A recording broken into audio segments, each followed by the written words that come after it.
Never mind wins, boards, championships. You're closing in on a huge milestone, 7,000 tweets. You're a mad tweeter. What is that milestone going to mean to you? I didn't know it was that bad. Hopefully I'm not one of those guys that gets to 100,000 anytime soon. But I think most of my tweets aren't just tweets. I like to interact with the fans. I mean, if fans give me some stick, I like to give it back to them, and I think they thoroughly enjoy that sometimes. But you know, I just like conversing with fans every now and then, especially when I'm on the road. I mean, what else am I going to do sitting on a bus, driving to a hotel 2 a.m, and just start tweeting people? What's the reaction? I mean, they're probably accustomed to it right now, but when you first started doing it, would they kind of freak out like, wow, the guy just tweeted back at me? Especially if they write something that like giving me some stick or saying something that's not very nice, I'll go straight back at them, and then that's when they kind of get a little bit shocked and surprised. But I mean, like I said, I like to pride myself on just being a normal guy and being a guy that's I'm a basketball player, yes, but I mean, I think I'm just a normal guy when it comes down to it. Did you hear from any of my people before you came on via Twitter? I'm supposed to shout out a guy that was talking about Larry Brown's crank, right? I got no crank stories for you, Jimmy, but I've heard everything about Toby Boy, so I'm supposed to shout him out, but I'm still thinking about whether I will or not. Absolutely incredible. Andrew Bogut.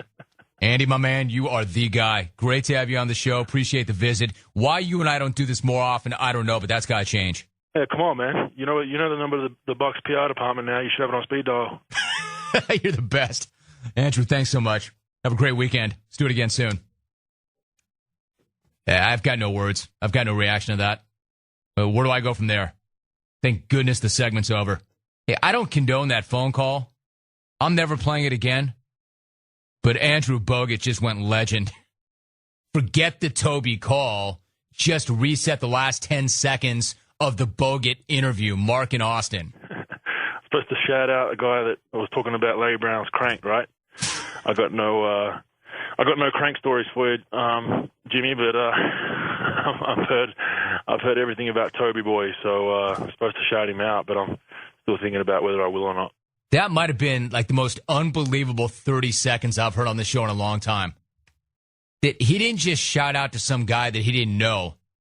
He referenced it graphically, and then he lays the whole thing out. He says he's got no stories of his own, but he's not sure whether or not he's going to actually shout out to him after he's laid the whole thing out. But I'm not sure I'm going to actually do it. One of the most amazing 30 seconds ever. Don't do it again. I mean, doing that again is almost as bad as playing the call again.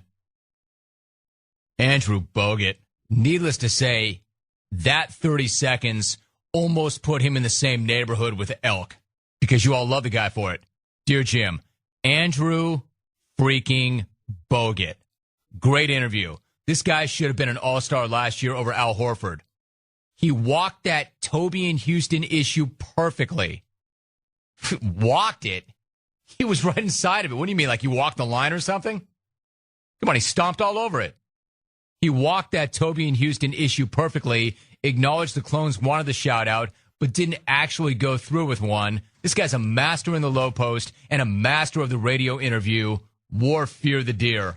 Ryan in Minneapolis. I haven't looked at his Twitter. What's his timeline like? He's got to be hearing it from the clones right now. All right, so back-to-back guests have gone with Toby. I laid this out the other day. I want the thing to go away. I really do. I don't condone it. Toby's a knucklehead who made a knuckleheaded phone call, and I don't even think it happened, by the way. It's folklore. The guy made the whole thing up. He's a knucklehead who made a story up, and it seemed to have gone away, and now it's reared its ugly head, and it's gaining momentum. I don't condone it. I don't like it. I want the thing to go away, but unfortunately right now it's bigger than me. You clones do like it.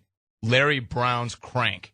I used to live in San Antonio, and actually when Larry Brown was there, I was out at a workout club, finishing my workout, just got out of the shower, tying up my shoes, and guy comes up to the locker next to me, opens up the door, foot away from my face, drops his towel. I look over, there's a crank right in my face. Larry Brown.